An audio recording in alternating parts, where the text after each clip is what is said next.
Welcome to Boundaries and Beyond, the podcast that empowers you to set boundaries and nurture self-care, as well as have happier, healthier relationships. I'm Jennifer, your co-host. And I'm Dr. Pocurull, your other co-host. And joining us is Trinity, the real junkyard dog. Say hello. And sometimes Toby doesn't want to be left out, so he's spread out in the front of us. So I hear the term boundaries thrown around a lot these days, but what does that term actually mean? Well, we're here to clear all that up. In every episode, we'll break it all down for you, share practical tips for building better boundaries so you can have healthier, happier, more balanced lives. And yes, we are that good.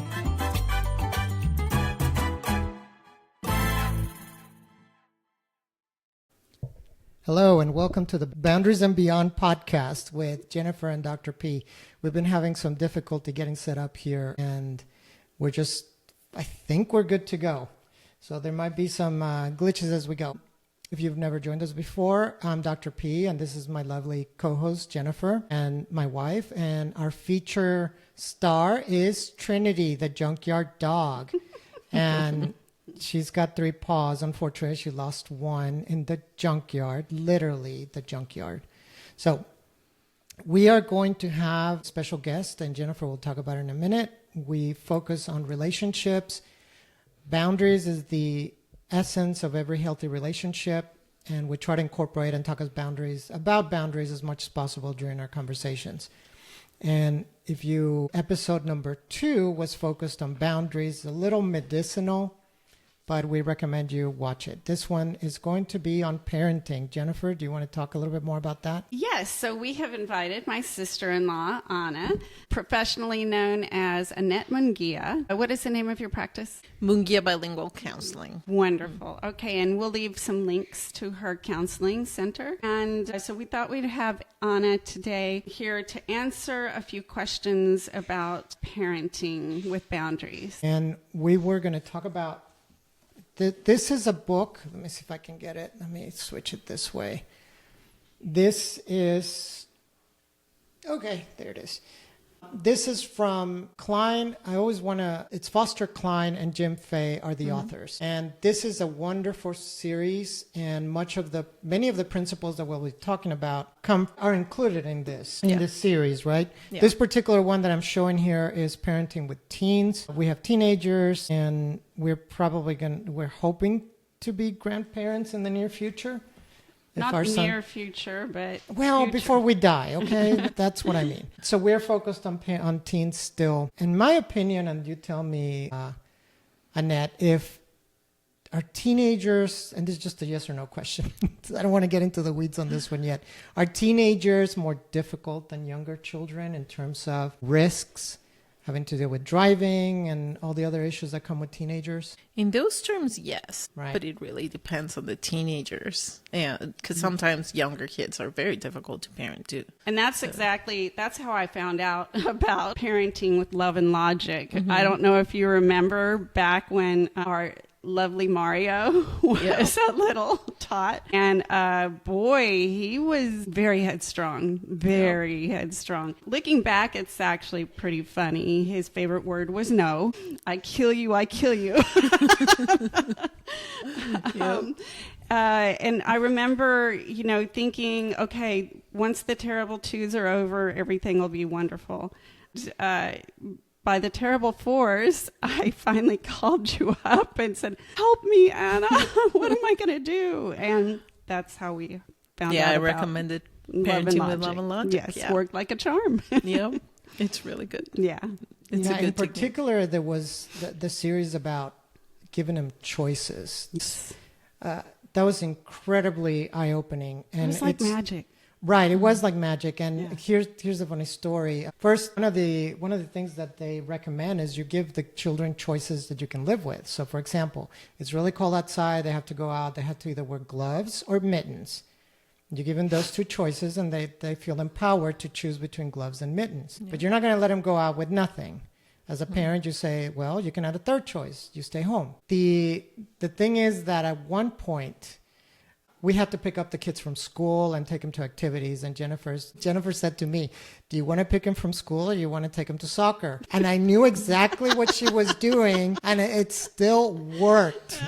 I still fell for it.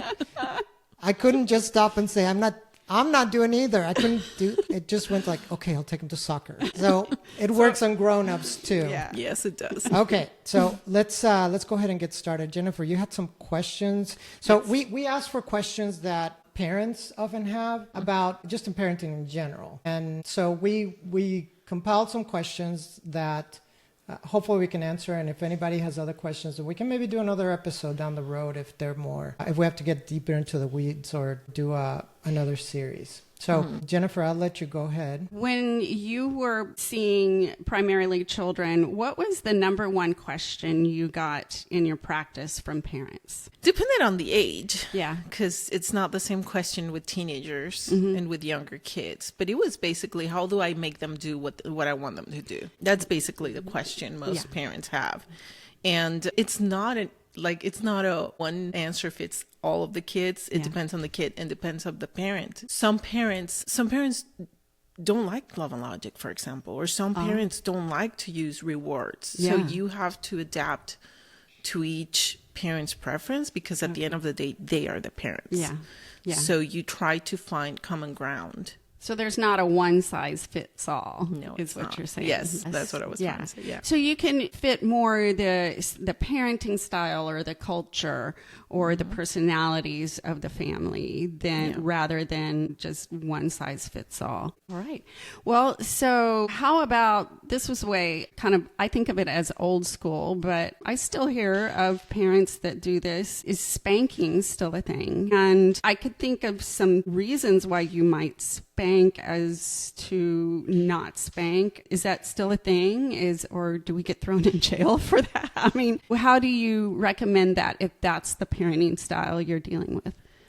I never recommend it. Like, to me, spanking, and there's a lot of research behind spanking, and it shows that it doesn't really work. Yeah. It creates more anger in the child. Yeah. And like sometimes I get parents telling me, what do I do? They're having very aggressive behavior at school and they're hitting other children, but they're spanking at home. They're spanking at home, so they're modeling that behavior. Yeah. So I tell them, well, you have to stop spanking first. So spanking is never something I would recommend. But some parents are like very, like it's part of their culture. Yeah.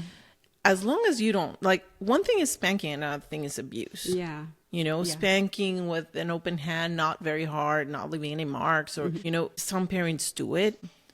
But the problem with spanking is what I said. It creates resentment and you can damage the relationship. Most of the times when you spank is to get out your anger, not to discipline the child. And that's the problem with spanking. Now, if someone's going to spank no matter what, because I've had those parents who are like, no, that's my style and I'm not going to stop doing it, then at least do it as a form of discipline, not as a form of getting out your anger. So what I tell them is, okay, then you're going to do it as a discipline technique, not as a form of expression or of, getting out all the anger you have. Yeah. So it's not something we recommend, but some people do it, at least do it as a form of discipline, not out of anger. Okay. If I may, when you said a couple of things. One is use an open hand. So as opposed to a couple of thoughts. One is a fist. So spanking as opposed to punching your child, that would be considered abuse. Yes. Yeah. Okay. Or a belt. That would be considered or an abuse. implement. That was my next thing, is an implement, like a swish or a belt or a rod. Those would be considered abuse. Yes. Now, this comes up a lot, especially where we live. There's a lot of very religious people, and they bring up that line of, and Jennifer, maybe you can add to that. Bear the rod, spoil the Bear the rod, spoil the child.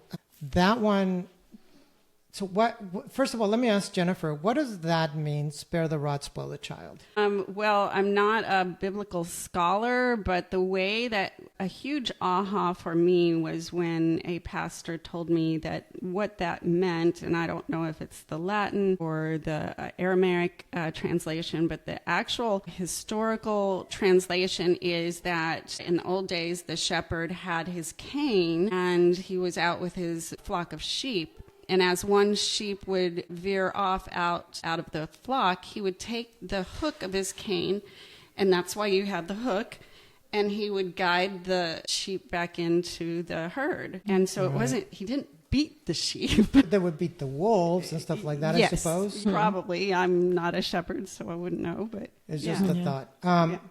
Okay, so when we're looking at that, then what are your thoughts on that as far as that biblical statement? Because some people take it very, very seriously, and I'm a Christian myself. I get that, but I do understand, and I see as a physician, I see the consequences of that severe form of punishment. Yeah. So how do you reconcile the two in clinic? Because I think you've heard that before, right? Yes, I started hearing that. And you're Catholic. I'm a Catholic, yes. Right. And I started hearing that a few years ago here in Texas when I started working in Texas. And I tried to give those parents other choices. Some were open to them and some were not. They cannot use like something to hit the child, that's for sure. Because then I'm a mandated reporter. I have to report it. Right. As physicians, as healthcare providers, we have to report stuff like that. Exactly. So that's for sure. That's something I would tell them. You can't do that. That's considered abuse. But then I give them other choices, like consequences, depending on what they felt comfortable with. When I had cases in which they were not open to it, I even sent them with Christian counselors, because they would, those Christian counselors were more knowledgeable of what they were going through and their views, and they would probably find some common ground, a better common ground than me, because in general, I try not to recommend any physical punishment. Okay, well, so one last question about that. So I remember my headstrong one. Amazingly, Mario is such a gentleman now, and I credit you with that, helping us with the love and logic and being able to empower him, yet not allow him to run the house. One last question about that. So I remember one day Mario and I were coming out of the gym, and he was just a couple years old, and I had his hand, and then suddenly he let go and just ran for the street, and I'm screaming, "No, Mario, no!" And I'm seeing a car coming, and my worst nightmare is coming. I scooped him up and went into the car, and he had a little diaper on, and it wasn't meant to hurt him, but I had an open palm and pop, on the little diaper, just more like noise to kind of grab his attention. And immediately I just started bawling, and he started bawling, and I'm like, "I love you. I just don't want you to die being run over by a car." And luckily that cured him. He never did it again. But he had this habit of the moment he saw a chance to get around me or squirm out of my hands, he would run straight for the street. I don't know what his attraction was for the street. And finally, I tried everything. I don't remember all my methods back then. I know timeout was one of them. Having different consequences was another. I don't remember everything that I tried, but I finally was at wit's end, and all I could just see was my child being, run over in the street. And so that was more instinctual than anything else. What would your thoughts on that be if a parent just feels like they're at wit's end and your child's this is severe consequences if it doesn't work out? I mean, we have to remember that we're human too. Yeah. And obviously you were, at that moment, it was instinctual, like you said. Yeah. And it's going to happen. Like the technique we're going to use is not going to be at 100% because we're human. Yeah. It's going to happen. And yeah, you were scared, but you're not beating him up, or, it was like at that moment you needed him to understand because that was dangerous. Yeah. Yeah. So it happens with parents, and it happens with anyone. We're human too. Yeah. Right.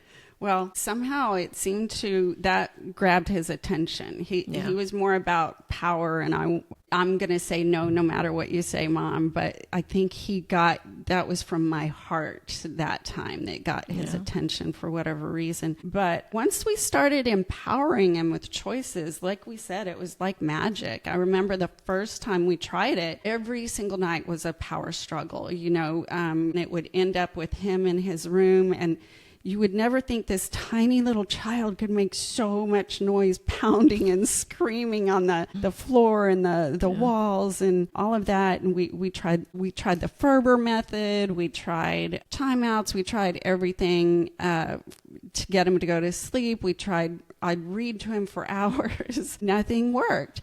We finally started, our first try was the Love and Logic, giving them choices. And so I remember he was just a little 4-year-old, and so we said, okay, well, Mario, and totally was not expecting this to work, and said, Mario, we're going to have 5 minutes, and then it'll be bedtime.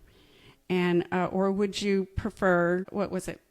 So would you like to go to bed now, or would you like to go to bed in 5 minutes? And he goes, 5 minutes? Like, I'm going to show you. Like, that's a victory. Yes, it was such a victory for him. So we're kind of doing the countdown. Okay, well, 4 more minutes, Mario. Fine. And so then finally we get down to 5 more minutes. Okay, or it's 5 minutes. It's time to go to bed. Okay. And he stomps right up to bed like, I showed you. And I kept waiting, like every night this would happen. And I kept waiting for him to catch on. And he never caught on. He just, okay, 5 minutes. And and that's the way it's been. It got so funny to where there were times, and his brother was 8 years older than him. I heard him one night. I told him to ask his brother to come downstairs for lunch or something like that, and he went upstairs and he goes, Diego, you can come down for lunch or you can stay in your room. So they even start using it. Yep. So it worked like a charm. Do you have any comments on that, dear? No, that was the one thing, is that they started picking up on the technique themselves. So it's more like they incorporate, this is what they're learning. Like what Anna said, if they start learning violence or physical, what would you call it? That you relate to people physically, they're going to start acting out in school. But if they start learning about choices, they're going to start mirroring or modeling that behavior. They're learning to be diplomatic at a young age. And to make choices. Because what do you prefer to be their first choice? Yes. Like, do you want the red cup or the blue cup? Yeah. Rather than, do you want to try drugs or not? Yeah. You don't want them to make that first choice in their life. You want them to be used to choices, because every choice is going to have a consequence. Exactly. And when you live the consequence and you're used to, okay, if I make a choice, I'm going to have to put up with the consequences, whether I like them or not. So basically what you're saying is you're enlisting their thought process. So they're actually thinking, if I want the blue cup, it's empty, so I won't get much out of it. But if I get the red cup, it's even though it's a third of the way full, I at least get something to drink. So they're using their reason rather than, no, Mom is just telling me what to do, and like a mindless, go clean your room. Okay, fine. And the only thoughts really in their head are, Mom's such a jerk, or, that kind of stuff. Because they want some control. Yeah. They want to have some control. And it's okay to give them some control to pick the cup they want to use. Or, for example, a very good example is, do you want to bring your coat on? Like, you want to put it on, or you want to bring it on your hand? Yeah. And so they're going to experience cold, and they're going to just put it on. Yeah. Instead of saying you have to bring your coat, you have to put your coat on because it's cold outside. So you're not letting them experience that choice. Yeah. And you're just having a battle out of nothing. Exactly. Yeah. That's a great option. I didn't think about that. So a lot of times kids get tired of the style. You bought this really nice jacket because they claimed they wanted it so badly. And then, 2 weeks later, nobody else is wearing red anymore. So I don't want to wear red. Okay, well, you can bring it with you or you can put it on. And they're like, well, I'm not putting that thing on, but I'll just bring it with me. Eventually, they're going to wish they had that coat. They don't care what color the coat is. But in their young mind, they don't really think of it that way. It's almost like not being cool is more devastating than freezing to death in their mind. And it's also a power struggle that they want to win. Yeah. So as parents, we want to avoid power struggles. Yes. All we can. Yeah. Yeah. So because the power struggle, if you're going to get into it, you better win it as a parent. Yeah. But you want to avoid it. So instead of saying you have to wear your coat, like as Hispanic moms, if they're cold, you have to be cold. Yeah. So you have to bring your coat and you have to put it on. Yes. So it was a constant power struggle. Yeah. And the difference with this technique is, well, you can bring it on your hand. You don't have to put it on. Yeah. And then when they're cold, you ask, well, what do you want to do about it? And then they put the coat on because they're cold, or they want to be cold. That's fine too. And that's fine too. That's your decision. But then those are the consequences they're having for not using it, instead of you being the bad guy of giving consequences. It's just natural ones. So the more we can help them experience natural consequences, the better. Yeah.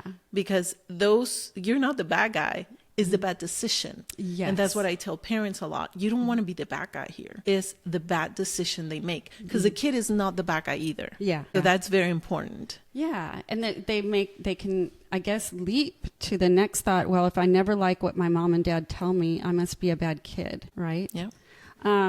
I also noticed that there was quite a bit different reaction to the world with Mario as opposed to our older son, Diego. Diego were a lot more autocratic, and it was pretty easy because Diego was the good and perfect child. He always obeyed. He was very compliant. So we didn't have to do a lot of thinking to be parents. I can't take a lot of credit for the wonderful kid he is today. But Mario was a lot more like his father, maybe. He was a little more hard-headed.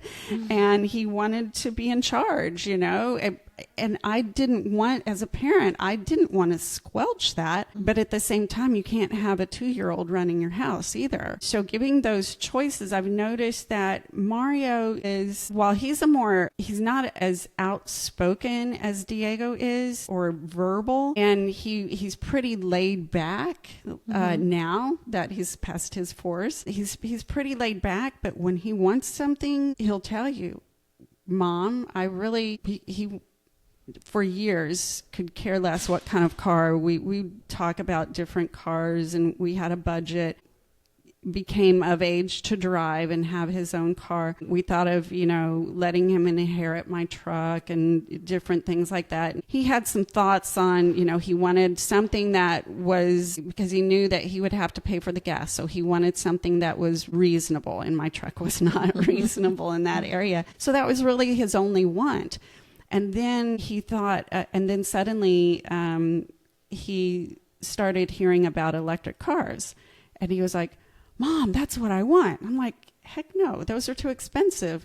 Well, he found one that was not too expensive. And so that's where he learned, and I didn't say heck no, but that's what was going in my head. I was like, you find one in this budget, and sure, we'll consider it.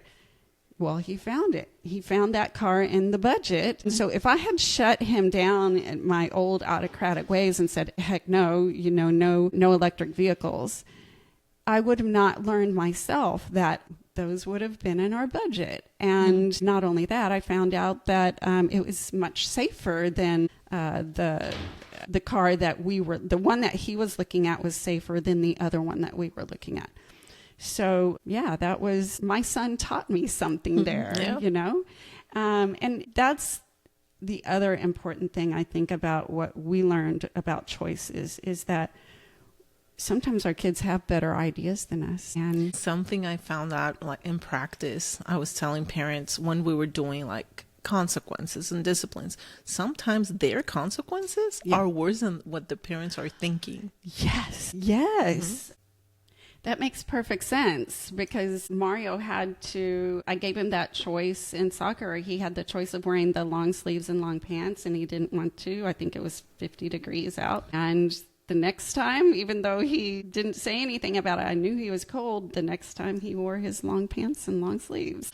And you didn't even have to get into a power struggle with him. And he didn't get frostbite or anything. He wasn't dying. He was running around, so he was warm enough. And you let the consequences do the job. Exactly. You don't have to do it. Exactly. Yeah. I'm not the bad guy. Exactly. Do you have any more brilliant? Because I don't think that my choices were as brilliant as yours. Mine were they weren't as eloquent. Could you give us some more of those choices that you would get? Like the one with the coat and yes. I mean, I would have to think of some, but like you start with the cup. The cup is the example of like a very young child choice. Yeah. Right? Yeah. And all the choices are going to be like something you're comfortable with. Yeah. So you're giving the child some power, but you have the power to choose which ones are the choices. Okay. So for example, another choice could be like as they grow older. Yeah. How about like years ago, we had one where our son, he goes to a small school, and so he didn't have a lot of choice in friends his same age. And pretty much most of the kids his age that he would want to be around they were all drinking or smoking pot or vaping. And so we told him one night that we didn't want him, when we heard that there was this big party and one kid was passed out drunk, we told him, well, we didn't think that was a good idea. He hang out with those kids. And he said, so basically what you're telling me is I can't have friends. And that's when we realized, oh my gosh, so we went to our love and logic. What's a choice that you would give a teenager that comes to you with that? Because there's all kinds of tough choices with teenagers. More than a choice there, yeah, I would ask questions. Okay. To make them think instead of do the thinking for them. Yeah. Because you want them to do the thinking. So you ask and ask and ask and take them to think about the things or about the choices they have and about the consequences of a choice. Yes. Okay, because we know all the consequences. And we tend to think for them. Yeah. We tend to say, this is going to happen if you choose this, and this is going to happen if you choose that. If you get them to say that for you instead of you saying it. Okay, what do you think is going to happen if you choose to do this? Then they're going to start thinking and they get to make better choices. Now, what happens is if they don't make good choices, they lose your confidence and you don't allow them to go out as much or you don't let them use a car because and you're not going to say because you're not good. You're going to say because I don't feel comfortable yet after this happened. Yeah. So you have to earn my trust again. Okay. So you're going to talk about yourself. Yes. So when I was a kid, there was somebody that had been drinking, and I went to a huge school, so this actually seemed to happen about once a year, that drove off the side of the road and died. They were drunk. And so I guess you would ask them things like that. Like, so what if you see your friend getting in a car, he's way too drunk to drive? What would happen if your friend is throwing up? What would you do? He can't think of all those things because he hasn't encountered them yet. We think about all those possibilities. They don't. Yes. So you just ask questions. Okay. What if this happens? What are you going to do about it? What if you see a girl that is too drunk to make a choice going into a room with a boy? What would you do? So they have to think. That's brilliant. You make them think. Yeah. You let them do the thinking. You're not going to do the thinking for them. Yeah. And if you go a little younger, I don't want to do the homework. Yeah. Well, that's an option. Yeah. What do you think will happen? My teacher's going to be mad at me. Okay. Are you okay with that? Yeah. And then if they're okay with that, then you let the teacher know. Okay. Do what you need to do. Yeah. Okay. Give them the consequence instead of you being the bad guy in the relationship and just, you have to do your homework, and then having a power struggle with the kid. Yes. Let the school give consequences. I did hear that at a parents' town hall meeting, and I felt so bad for the parent. She talked about her daughter would just yell and scream at her and tell her that she didn't understand. What would you do in that case where the parent's trying to tell the daughter to do her homework and the daughter's like, you just don't understand. It's too much work for me. I'm so stressed out. What would you do in that case? I would listen. Okay, what do you mean? What's going on? Yeah. Because maybe she's really struggling to understand the homework. Yeah. Sometimes kids with ADHD, which is another subject, but sometimes kids with ADHD reject homework because it's very hard for them to stay focused. So you may have another problem there. But you can listen and say, well, it's your choice. You have the homework here. It's your choice if you want to do it. And if you don't, what's going to happen? And you let them experience the consequences at school. And because a lot of parents want to rescue them from consequences. So I see that a lot. Like you want to keep your kids from experiencing the consequences. And that's not going to give them, like, you're not helping them with that. No. I mean, what's going to happen when they go when to they college don't have you and you're not there to Exactly. babysit them and do their homework for them? Exactly. So you want them to know what it is to decide not to do the work when they're kids and not when they're adults and they're going to get fired. Exactly.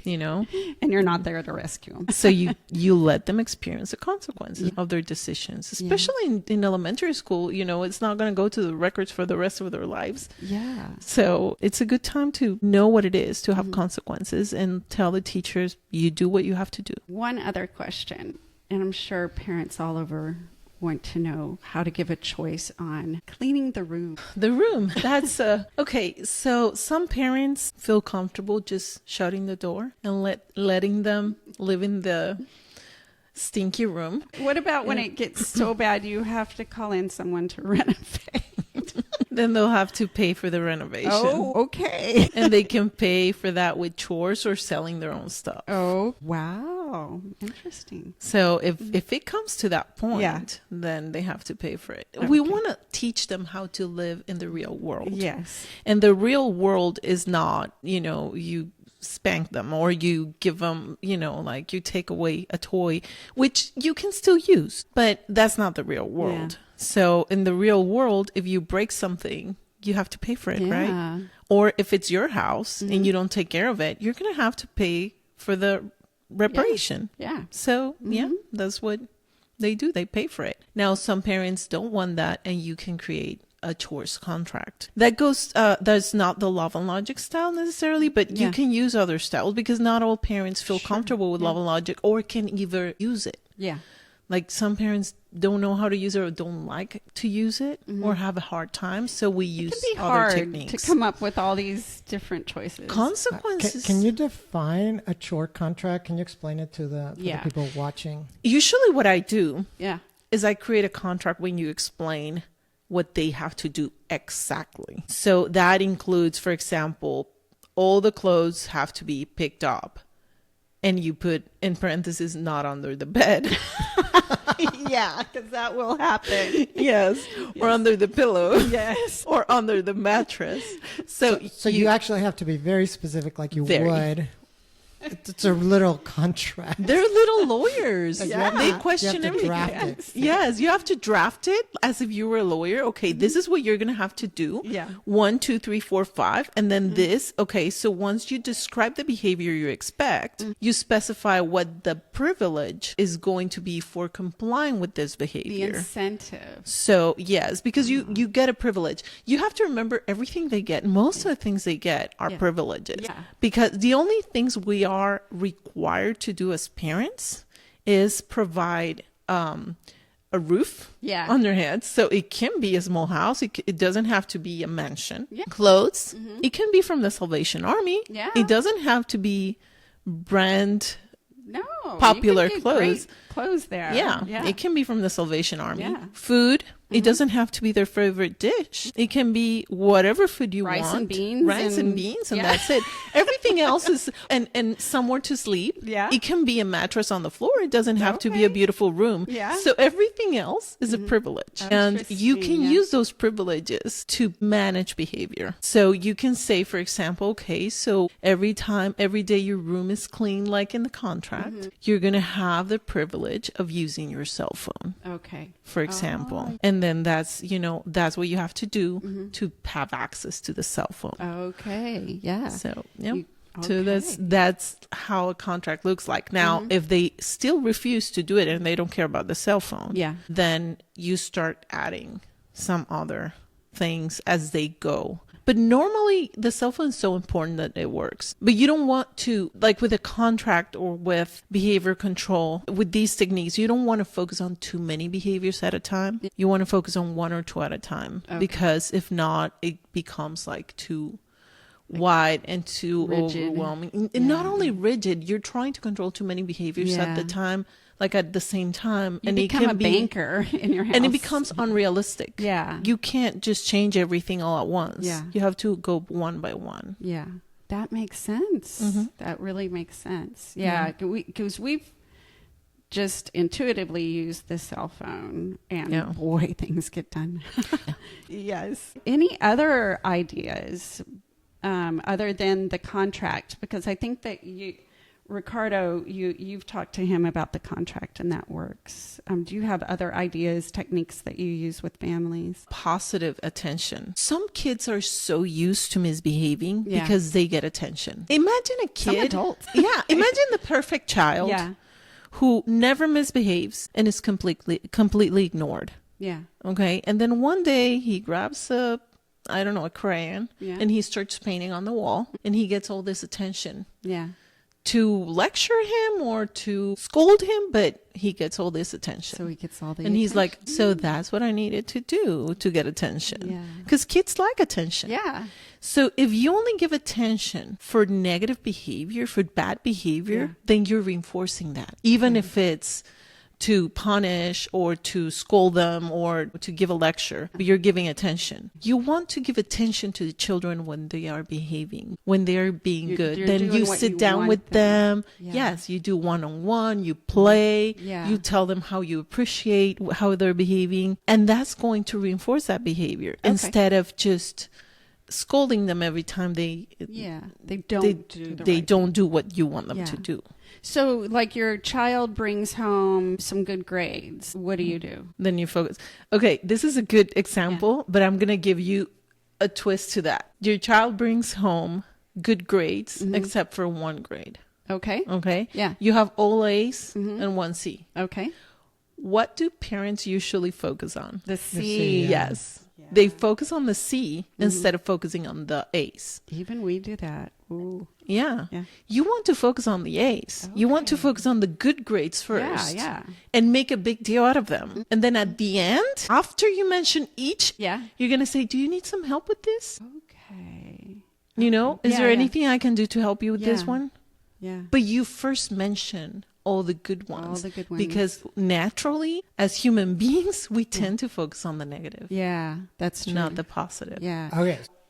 So tell me where I went wrong on this one. He came in with all A's and one B at the end of the quarter. And part of it was he had a couple of missed assignments, and we had been working on his consistency with getting his assignments done. But my response was, you'd have all A's. I can't remember exactly what it said, but you would have all A's if you hadn't missed that assignment. And I'm catching myself with that now. I did catch myself on that one, but I don't think I knew how to correct myself. Tell me how, you already mentioned you got all A's and do you need help with the C, but I knew what was right. I knew what the issue was with the C and he knew it. We had been working on it. We weren't shaming him about it. But my response was that it was almost reflexively. So how would you say I should have reacted in that situation? Could I have said something like, great, you got mostly A's, and just left it at that?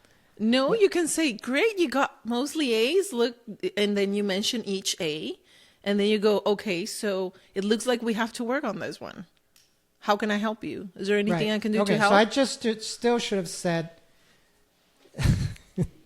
because mine was reflexive. So I could have said that, or something to the effect, great, you got mostly A's. Okay, now we got to work on okay, I guess that's where I'm at. I shouldn't be saying, now we have to work on getting the assignments in. It's more like, how can I help you? He has to work on it. Huh? He has to work on it. Right, he has to work on it. And what would help you?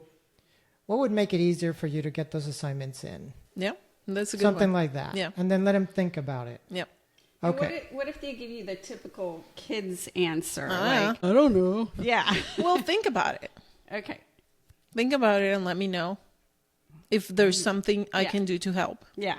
you know? And so, but I've seen kids, okay, fine. And then you never hear back. And some kids never, never get their grades up. Okay. And it's fine. Yeah. But you don't want to measure their self-esteem with grades. Okay. All right. You know. So if their answer is, I don't know, and they walk off and you don't hear back, then okay, at least you planted that seed that You could say, do you want some ideas? Okay. Would you like me to give you some ideas? What if you do this and this and this? And Okay. you give them some options. Okay. Wonderful. Yeah. All right. So there's a lot about the thought process. You want to make them problem solve is what I heard you say. I don't know if you exactly said that. I think you said you want them to think through it. Mm-hmm. Just to go a little bit of review on the love and logic principles, because I was writing down some of the catchphrases that they use, which are helpful for remembering. One of them is, let the consequences do the teaching, right? So that's always, you explained it very well. A lot of us have trouble remembering all that information, especially when it's in a book, but that catchphrase, let the consequences do the teaching, and almost used it as a parental affirmation, is when the child is engaging in behavior that you may not, where it's going to lead, but they need to learn that for themselves.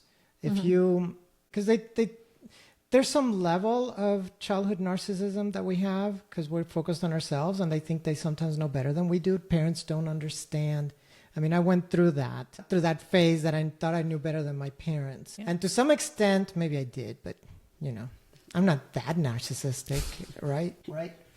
Anyway. So, and then looking back, I still remembered some of those comments my father used to make.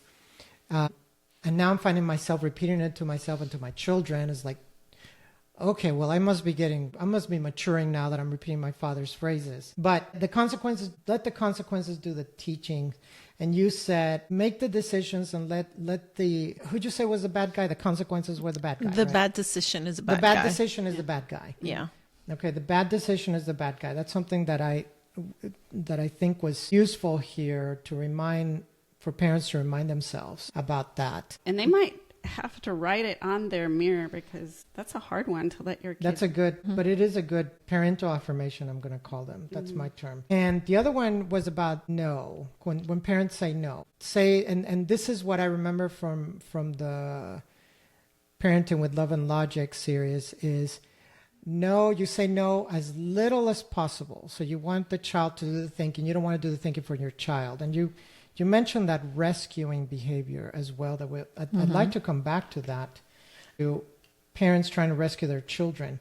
But say no as little as possible, as much as necessary. And when you say it, mean it. And the term you used or the comment you made was if you get into a power struggle, you need to win.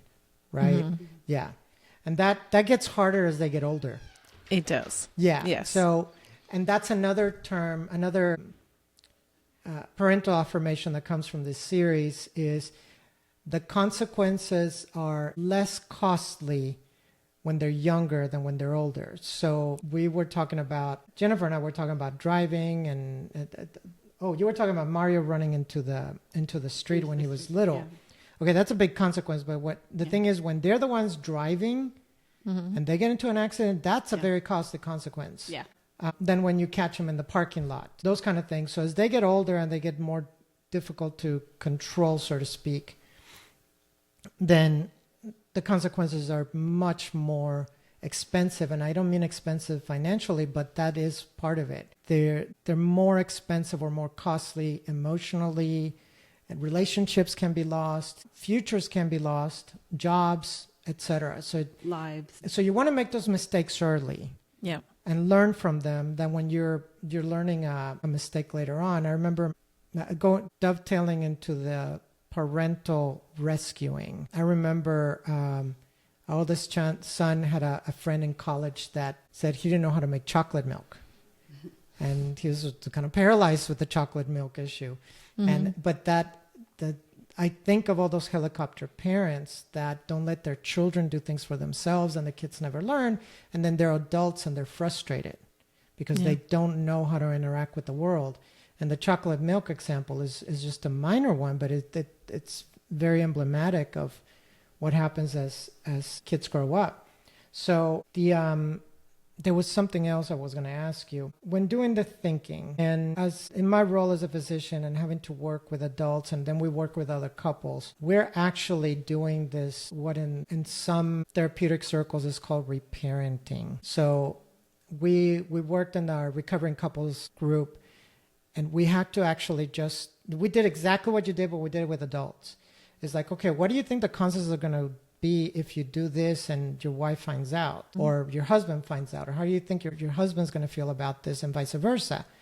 And then we had to let them, and we could watch them. We could watch actually their brains just spiking up and down as they were trying to think through it.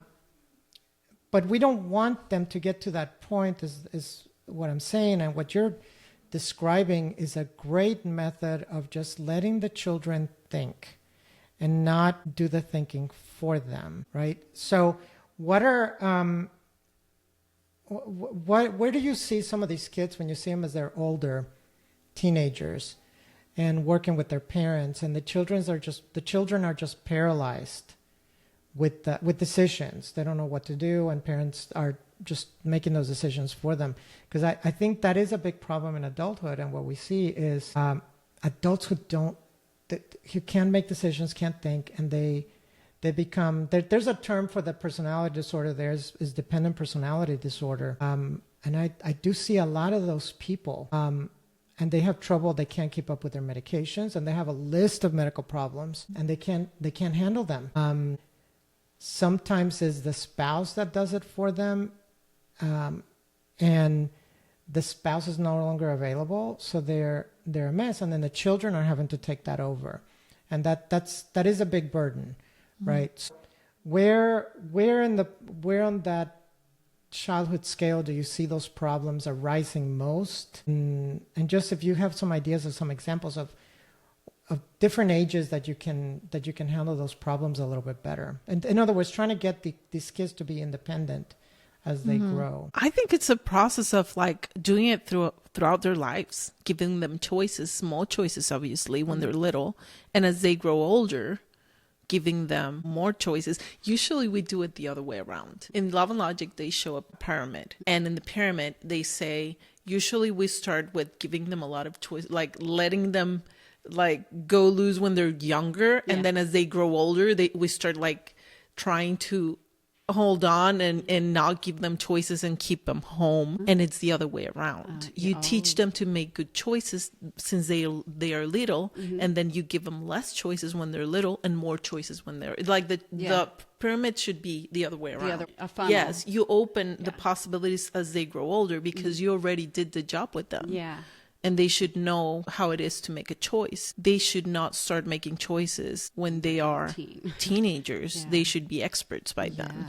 And that's another principle of this course is by the time they're 18, you should be treating them like adults, right? Because they're going to be out of the house, hopefully. Yeah. If they're staying at home, something's wrong if they don't want to leave the house. Right? Yeah. And one of them, what is the... Jordan Peterson talks about the good mother always fails because the child becomes independent and flies the coop, right? They leave the home. So that's what our goal is, that by the time they hit that age of 18, they should be adults and make their own decisions. You're just there for guidance, right? And you keep hearing that in the book through the series is you want them to be independent by the time they grow up. If you're doing that for them, that's a problem. And I see that in my medical practice. I see when I have 20-year-olds that go off to college and they can't make a decision without their parents. We actually tell them they need to come alone at that age. And they need to talk to us. They can come in with a parent for some support, but the decision needs to be made with the patient because they're adults. And we do see a lot of parents are trying to take that over. and they're calling for them, and they fill the medications for them, and the kid never knows how to handle that themselves, and that actually is very, very bad for their health in general if they can't do that. Give us a picture of the kind of independence you would give a teenager, say that's already driving. The thing is, it depends on the teenager. Yeah. Because if you have a teenager who's very responsible and is not giving you any reason to not give them freedom, then you're good. But if you have a teenager that you feel is not responsible enough, then you're not going to give as much freedom. And what you're going to say is, I don't feel comfortable yet. I don't think you're ready for this. So what kind of signals is that child giving you at home for you to say, you're extremely trustworthy, but your sibling isn't? Tell me what. The decisions they make in general. Yeah. With friends, getting in trouble. Okay. The school calling you all the time. Or, or going out and not coming back at the time they agreed to come. Or lying. Okay. Going out with friends and lying and not telling you. Now, that depends because some parents try to keep so much control that the kids end up lying because if not, they don't go out anywhere. Yeah. So it depends on the situation. It's not black or white. It depends, but you're going to see not responsible behavior in some kids, and some other kids are very responsible. So you give them a little rope at a time and see what they do with it, right? Yeah. Is that what you're doing? And that's how they earn your trust. And then when you're not giving trust, you can say, well, you have to earn my trust again. And that's real life. Because the last time I gave you that freedom, you messed up. Okay. So I have to feel comfortable again. It's not you did this and then now I'm not going to let you because you did this, because that's blaming. And that doesn't help with communication, healthy communication. Okay. You're going to talk about yourself. So I don't feel comfortable yet. Okay, so it's about because me. Remember what this happened? Right now, I don't feel comfortable letting you do this again. So you're using I statements like, well, I just don't feel comfortable. Not like you're a bad kid. Exactly. Okay. You're not going to blame it on them. Yeah. But when they come, like talking about 18-year-olds, it depends. Okay, that's an age of a lot of changes and it depends on their personality. But I see a lot of mental health difficulties at that age because they change. Everything changes so much. Yeah. And sometimes you can have a kid who is great and is not going in the wrong direction, but is not ready to leave the home, for example. And it's okay. Like, well, I don't know. In the Hispanic community, you can stay home and go to college, but you can still have adult behaviors. Like instead of your parents making all the decisions for you, you still live home, you commute, but you make adult decisions. So you act like an adult. It's, they're where they're supposed to be.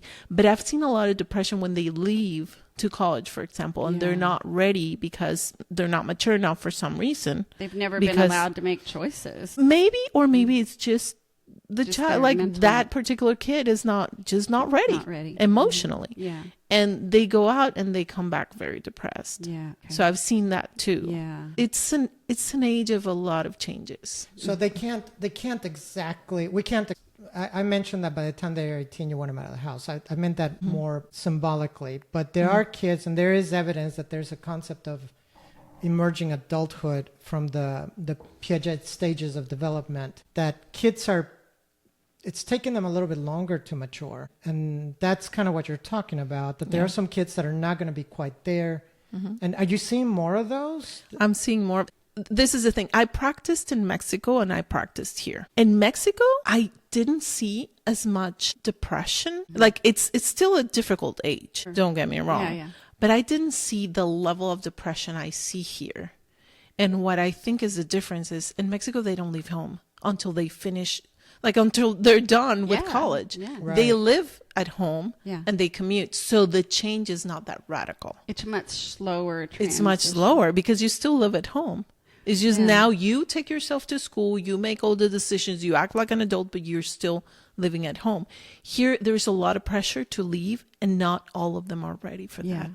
Well, and we've changed as a society. Back when I was growing up, we couldn't wait to get out of the house because, the parents were really strict on you. You got grounded, you got spanked, you got, now parents are much more, they hold their children closer. They, I think, suppress some of that growing. It's almost like they've America's become more Hispanic in the way that it raises its children. I think the demographics would support that too. Yeah. But at the same time, they're being more Northern European and, okay, now you're 18, let's kick you out of the house. I saw that change when I moved Yeah. and started practicing here. Yeah. I saw a radical change in that. Yeah. Like I started, like when I get an adult, like a young adult, I Yeah. usually have them sign a release of information for the parents. Yeah. In case, there is something that I'm worrying about. Yeah. To be able to talk to parents. Only like in cases where I'm worried about something, then I have them sign a release because they tend to get more depressed. It's not necessarily because there was not a good raising. It depends on the family. Like each scenario is completely different it's very and different. unique. But just a way of background for people watching, I was out of the house pretty much when I was 12 Yes. because I went away to boarding school, but you stayed home much longer. And it's not because you were a girl as a boy, it's because we came from a split family. We came from a broken home. And so our experiences were very different. And I started therapy much later because of that situation. But I was fairly, I don't want to say I was independent. I was more anti-dependent. I couldn't wait to not depend on anybody. I mean, almost when I was 15, I didn't want to depend on anybody. But the situation that we're seeing now, it's a little bit more that they're, perhaps even, I would say it's healthier, that they are growing up a little bit slower and just having the support from the parents, as long as it's not that helicoptering. Yeah. Exactly. Right? Maybe, and I remember we had this discussion a few years back, and I've changed my mind. I thought, hit 18, you're out of the house, go as far away from home as possible. Now that they're my kids, I'm like, no. Yeah. Yeah. That was for me, but now for my kids, I think I want to be more available to them when they need me. Not that I want to do things for them. I think for the most part, we try to let them handle things on their own, and then we step in for counseling or financial support when we need to. Like colleges, gosh, I don't want to go on that route, but there's college is so expensive that it makes sense for the kids to stay home and go to school. Because it doubles the cost of college. Because the cost is so much. Even though we have the money saved, it's still just not, it's more money than it needs to be. And so it makes sense to do that. And also going far away, while it is an option, it might not be the best thing for every child. So I do think I've been studying a little bit more about this emerging adulthood concept that there's evidence for it. And it sounds to me like you are seeing that. Yeah. When you see them, because we have a lot of migrants that are born here, or family, like we're first generation. And when you see the kids that are born here versus, I'm talking maybe Hispanic culture, that would be a good comparison, versus the ones that just recently came. Do you see a big difference between the kids wanting to leave home, not being ready? I see the kids having less guilt about staying home because the parents don't mind, because it's normal. Actually, the pressure can come from the peers, but not from the parents, because the parents are okay with that, with them staying home, because that's normal in Latin America. Yeah. Like kids stay home. None of my friends were out of their homes when we were in college. In our families, both in our Mexican quarter and our 3/4 Cuban, there were several generations living in a house. I mean, 3 generations living in one house. Now, that's too much. Yes. I mean, I was shocked when I saw your family had an entire street of a neighborhood, and the cousins lived here, and the aunts here, and I didn't even know that existed. But now it's almost like there is such a migration north that we are changing culturally, and we're realizing maybe that is a good, because you have that, and I even heard an argument not too long ago that that's a really healthy thing to have that support system. The support system. Support system is so important for mental health, and we want to always have it. I always work with my clients talking about, okay, how to strengthen your support system, how to have a better support system, and family is key to that support system. Yeah. It'd be interesting to find out if there's fewer problems around mental health when you have that support system. I'm sure there's studies on it somewhere, right? Yeah, Have you probably. heard of I mean, I can't think of a particular one, but yes, of course. Yeah. And my patients who have better support systems, they are more resilient, of course. Anecdotally, you find that they're more that's resilient. That's why I always talk about the support system. Yeah. It's crucial. Yeah. So when kids are growing up, the support system is very important. And if they move to another state, their support system is going to be farther away. Without the grandparents and the aunts and uncles or the parents. And if they have a problem and you can just drive an hour and a half and see them, that's different. Yeah. Because you're close by and you can support them. So let's begin to wrap this up. Anna, there was some questions about parenting with special needs children. And I know that's not your specialty. What do you have to say about that? Like special needs, like learning disabilities. I would put ADD in there. I think that kids have a different mode of thinking. I have two boys with ADD and they're both very, very smart, but it is a struggle with school and grades. And you had made a comment about the self-esteem. Don't tie their self-esteem to grades, but also how do parents handle special needs, severe behavioral issues, or even severe learning disabilities? What would you say about that? Okay, and usually if it's something very specific, like autism or something very severe, I tend to refer them to someone who handles those issues more specifically. But what I see is what the parents go through, because it's not easy. For example, with parents with kids with severe autism or with other kinds of behavioral issues, that they really can't manage the behavior, and really certain techniques that work with neurotypical kids don't work with them. These parents tend to feel very isolated because they feel like they are being judged, that they can't talk to anyone. The people are because people tend to try to problem solve, and they tell them, oh no, you should do this or you should do that. That's going to work. And they're like, you don't understand. This is difficult. And so in many occasions, I've tried to do like groups for those parents because they feel so isolated. It's just, I haven't had enough parents to join the group, but it's a very intense feeling of isolation and not feeling understood. And many times I feel like those parents would benefit from therapy for them, just to work on those emotions that they are having and that frustration, not only because of the kids' behavior, but because of the social rejection that they go through.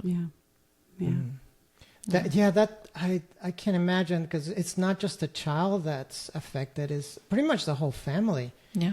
Because then if a child requires a lot of attention, then what happens to the other kids? They can get neglected. And we were just talking about family support. That would be helpful too. If you have, the more family you have available in these situations, the more support that you can have. And I do think a lot of people depend on churches and stuff like that. And nothing wrong with that, but there's nothing like family either. Yeah. So did you have another comment?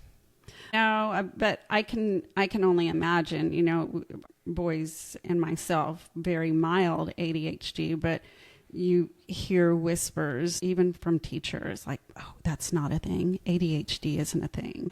Or teachers wanting to diagnose. Yeah. So you can find both sides. Yeah. Teachers wanting to get them on medication, or just set advice that's so not helpful. Oh, have them eat blueberries.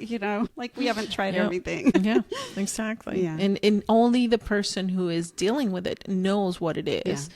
And we need to learn to listen to the parents, because otherwise we are isolating them, and they don't want to talk about it anymore because they feel like they're going to be judged because the kid is throwing a tantrum in the middle of the road and they don't know what to do about it. And no matter what they do, the behavior doesn't get better. And sometimes it's because there's something else going on, but whatever the issue, the parents also feel very overwhelmed and very isolated. Okay. Well, on that happy note, this was a discussion on general parenting. I think we wanted to have some more specific age groups that we wanted to discuss, like for a younger age group, then intermediate age kids, and then maybe teenagers and young adults. We can talk about that, but we're going to save that for another episode, and we'll let you know when that episode comes. What was Trinity wearing today, dear? She's I think this is sort of a woolly fleece. Because winter's coming and she's cold. Gotta stay warm. Yeah. So if you want a helicopter, instead of helicoptering your child, you can channel that. It's called displacement into a very needy pet. Yes. And that takes care of the helicopter parenting need, right? Yes. Okay. Well, don't forget to like, share, and subscribe. And as Jennifer says, share with your boundaryless family and friend members who would benefit from this episode on boundaries with your children. Right, Trinity? On parenting. We'll see you next time. Bye. Bye-bye. Thank you for joining us today at Boundaries and Beyond. We would love for you to like and share with all those boundaryless friends and family members out there, as well as subscribe to our podcast. Also, please join us on Instagram at Boundaries Beyond Podcast. See you then. See you then.